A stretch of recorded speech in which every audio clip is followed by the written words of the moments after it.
Bien-aimés dans le Seigneur, frères et sœurs, bonjour. Que le Seigneur vous bénisse. En tout cas, merci beaucoup de votre temps ainsi que de l'attention que vous allez accorder à notre message d'aujourd'hui. Nous sommes en train de continuer avec le message sur le royaume et aujourd'hui, nous allons parler un peu de l'Église véritable. L'Église véritable, frères et sœurs, qui n'est autre que l'Église de Jésus-Christ. Souvenez-vous, dans nos messages précédents, nous avions dit que le royaume de Dieu est plus grand que l'Église. En effet, l'Église a comme rôle ou comme mission de préparer les gens, d'enseigner les gens les principes du royaume. En d'autres termes, si l'Église fait bien son travail, nous aurons beaucoup de gens qui vont faire partie du royaume de Dieu. Parce que, frères et sœurs, il est possible qu'on soit dans l'Église, faisant beaucoup d'activités, sans pour autant vivre comme un citoyen du royaume de Dieu, ou carrément sans pour autant faire partie de ce royaume. Il y a beaucoup de gens qui sont dans l'Église, mais qui vivent comme les gens du monde, tout simplement parce que ce que nous appelons Église aujourd'hui, elle a échoué malheureusement dans sa mission de préparer les gens pour le royaume.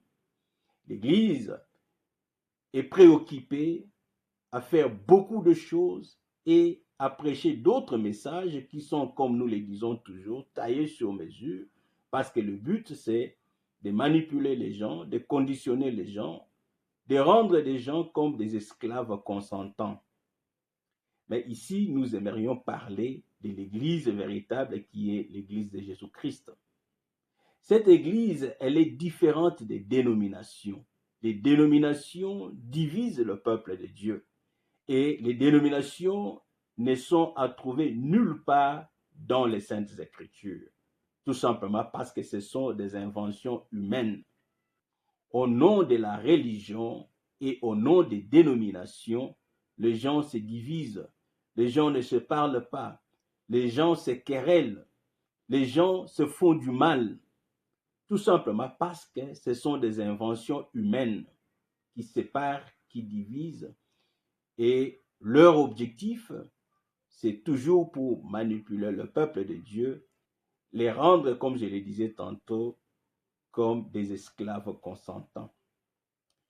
Quand nous lisons dans Matthieu chapitre 16, le verset 17 et 18, la Bible dit, Jésus reprenant la parole lui dit, tu es heureux, Simon, fils de Jonas, car ce ne sont pas la chair et le sang qui t'ont révélé cela, mais c'est mon Père qui est dans le cieux.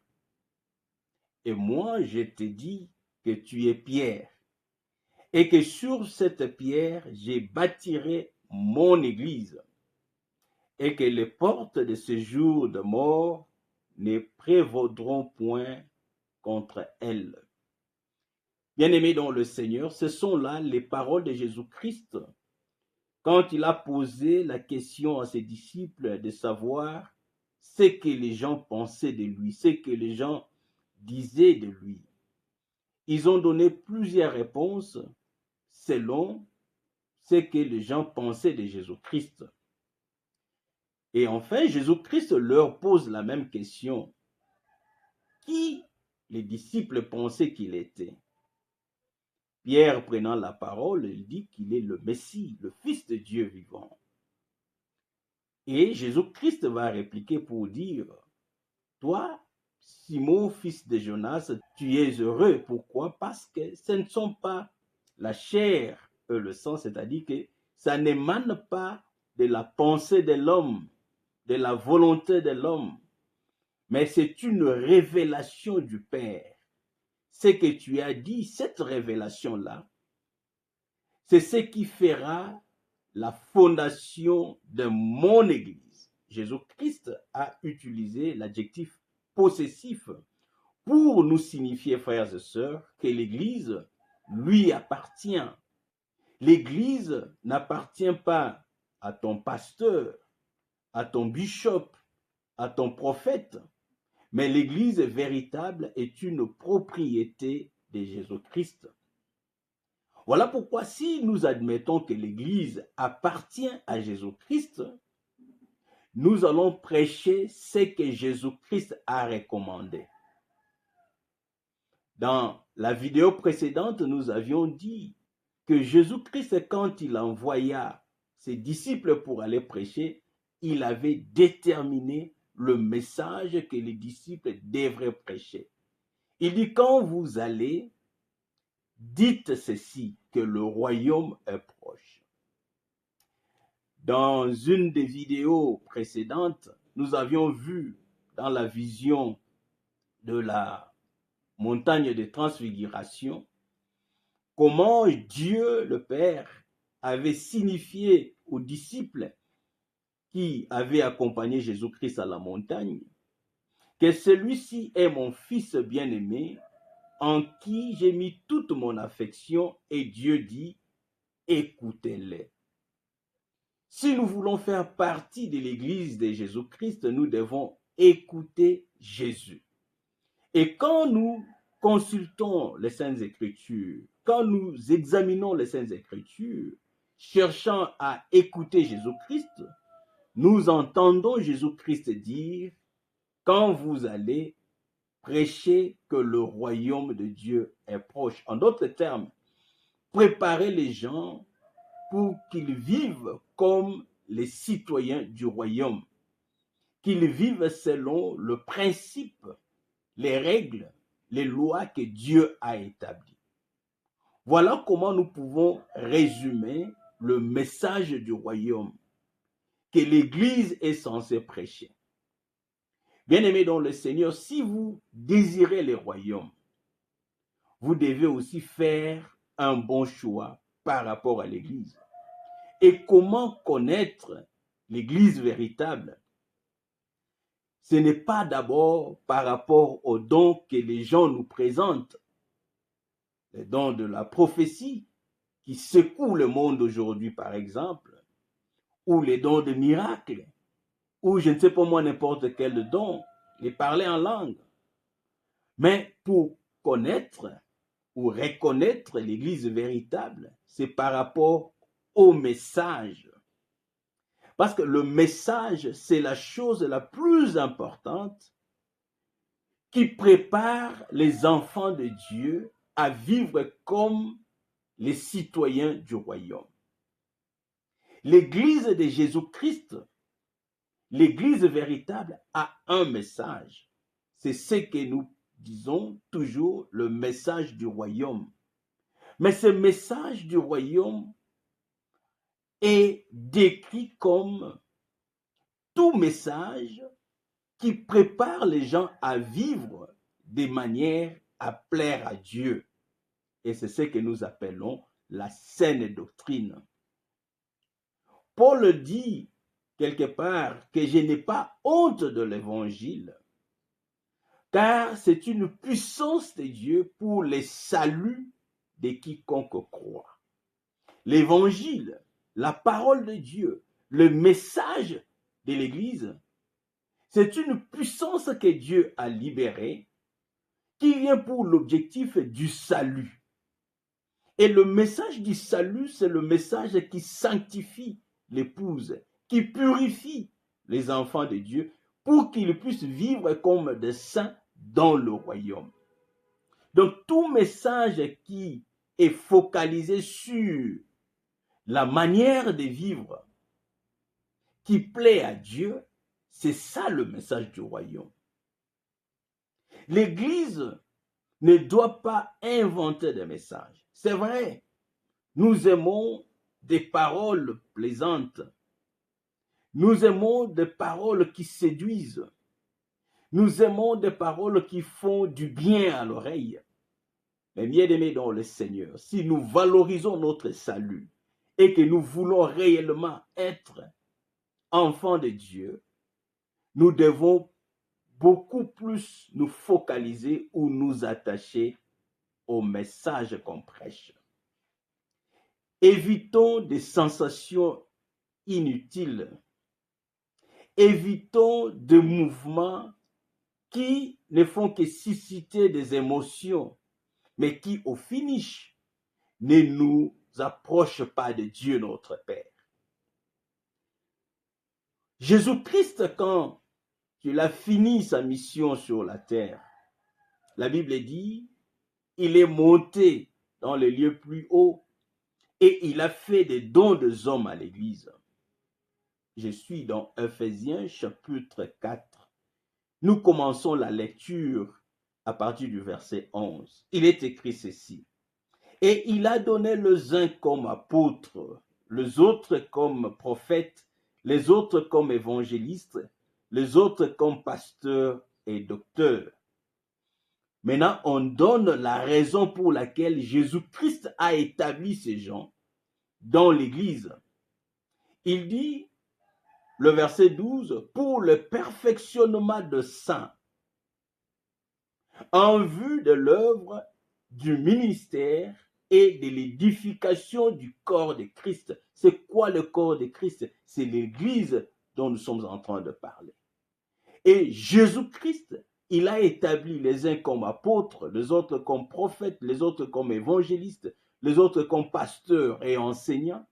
C'est pour le but de faire quoi? De perfectionner l'Église, de perfectionner les saints, bien-aimés dans le Seigneur. La question que nous devons nous poser, quel est le message qui peut perfectionner, rendre parfait, rendre pur, rendre saint? Ce n'est pas certainement le message sur la prospérité, l'élévation, le mariage. Venez, vous aurez ceci, vous deviendrez ceci ou cela. Ce n'est pas ça qui va rendre l'épouse pure. Alors que le but pour lequel Jésus-Christ a établi les ministres de la parole dans son Église, c'est pour que nous soyons perfectionnés.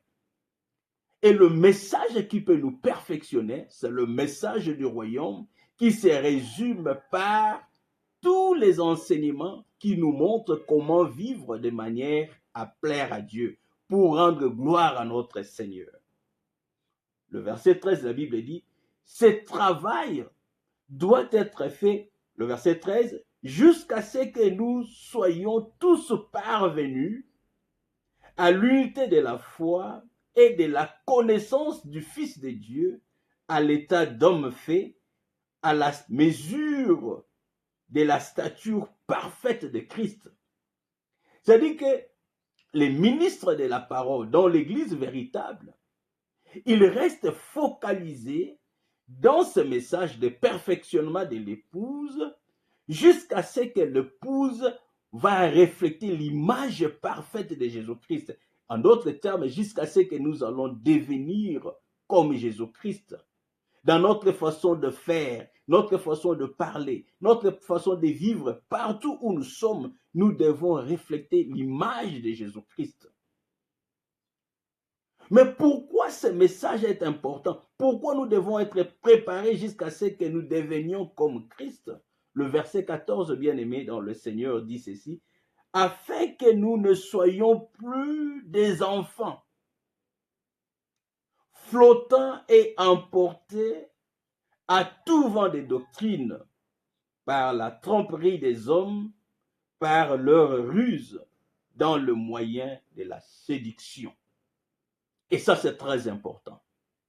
En d'autres termes, si le message du royaume, le message qui nous perfectionne, ne plus enseigné, nous serons comme des enfants, flottants et emportés à tout vent de doctrines. C'est-à-dire que dans le monde, il y a plusieurs doctrines, plusieurs messages, mais ce sont des messages de flatterie. Ce sont des messages qui viennent pour séduire les enfants de Dieu. Je vois des millionnaires ici. Dites amen, je progresse. Vous allez recevoir ceci. Dieu, bien-aimés dans le Seigneur, ressaisissons-nous, revenons à Dieu.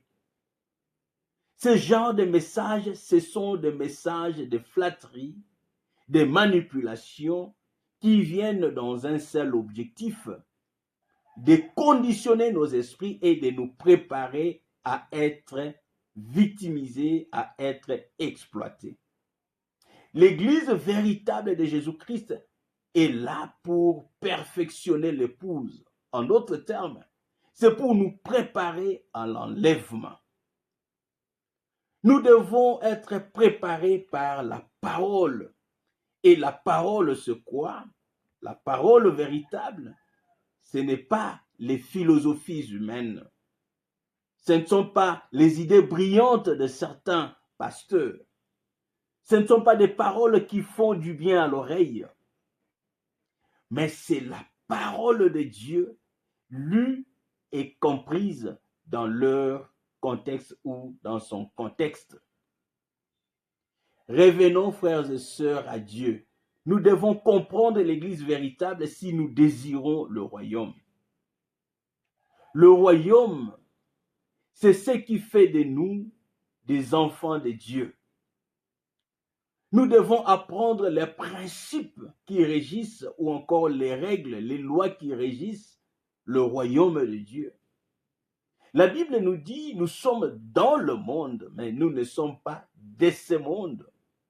Et si nous ne sommes pas de ce monde, parce que nous appartenons à un royaume dont l'origine est le ciel et le propriétaire est Dieu, qui est notre roi, faisons alors un effort de nous attacher à sa parole véritable qui nous enseigne comment vivre pour plaire à Dieu.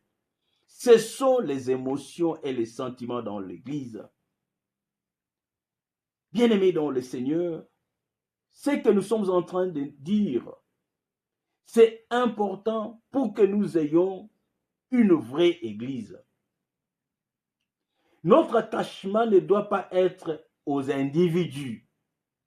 Les individus peuvent aller de gauche à droite, peuvent aller à côté de l'essentiel, peuvent aller à côté de la vérité, tout simplement parce que c'est possible qu'ils aient de l'envie ou encore, je ne sais pas moi, qu'ils soient séduits par la gloire du monde, la grandeur du monde, les biens du monde, et par conséquent, aller à côté de la parole. Nous devons aimer les serviteurs de Dieu, je suis tout à fait d'accord, mais tout en restant prudents. Nous devons témoigner notre attachement à la parole. Celui qui est attaché à la parole saura voir quand celui qui s'appelle pasteur est allé à côté. Mais si nous sommes attachés aux individus parce qu'ils sont, je ne sais pas moi, élevés dans le monde, parce qu'ils sont populaires dans le monde, parce qu'ils prêchent avec éloquence, si nous sommes attachés à ces individus, le jour où ils vont aller à côté, nous irons à côté avec eux. Et malheureusement, nous serons là pour défendre ce qui n'est pas défendable. Revenons à la parole, attachons-nous à la parole, parce que seule la parole sauve.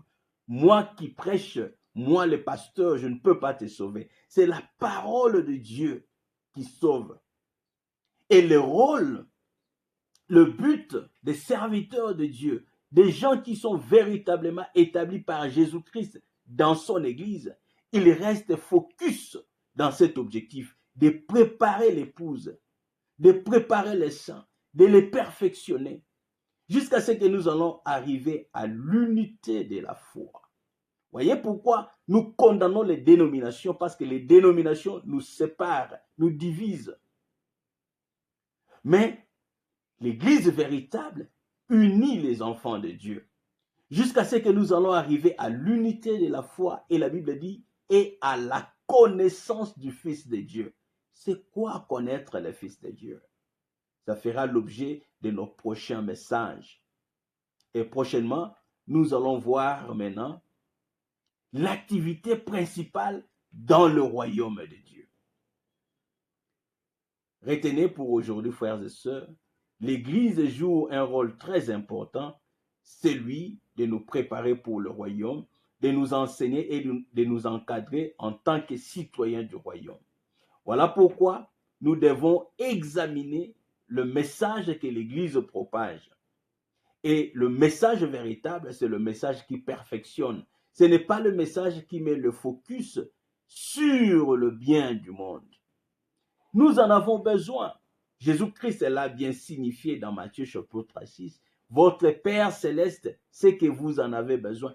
Mais la priorité pour vous, c'est la recherche du royaume ainsi que de la justice de Dieu. Donnons comme priorité, frères et sœurs, le royaume. Le message de l'Église, ce n'est pas le message sur comment devenir prospère, comment devenir riche ou avoir ceci ou cela. Non. Nos besoins, frères et sœurs, Dieu est fidèle pour les couvrir. Dieu est fidèle pour pourvoir à nos besoins. Et la Bible dit qu'il peut nous donner au-delà même de ce que nous imaginons, au-delà de ce que nous demandons. En d'autres termes, frères et sœurs, dans l'Église véritable, le message, c'est pour nous aider à vivre comme des citoyens du royaume. Et si nous avons des besoins, c'est dans la prière que nous allons soumettre nos besoins. Comme il est écrit dans Philippiens chapitre 4, ne vous inquiétez de rien, mais en toutes choses, par des prières et des supplications, faites connaître vos besoins à Dieu. Donc, nos besoins ne peuvent pas faire l'objet du message de l'Église. Mais nos besoins, nous les soumettons à Dieu. Et quand nous les soumettons à Dieu, nous avons la foi qu'il gardera nos cœurs en paix en Jésus-Christ et il est capable de pourvoir à tous nos besoins. Comme un bon père, il les fera au temps nécessaire. Dieu t'aime, mon frère. Dieu t'aime, ma sœur. Mais il veut que tu puisses donner comme priorité de la vie son royaume. Et pour ce faire, il faut choisir une bonne église. Une église qui se focalise sur les enseignements pouvant nous préparer à vivre comme des saints, comme des enfants de Dieu. Des messages qui nous purifient, qui nous perfectionnent. Que le Seigneur vous bénisse. Shalom.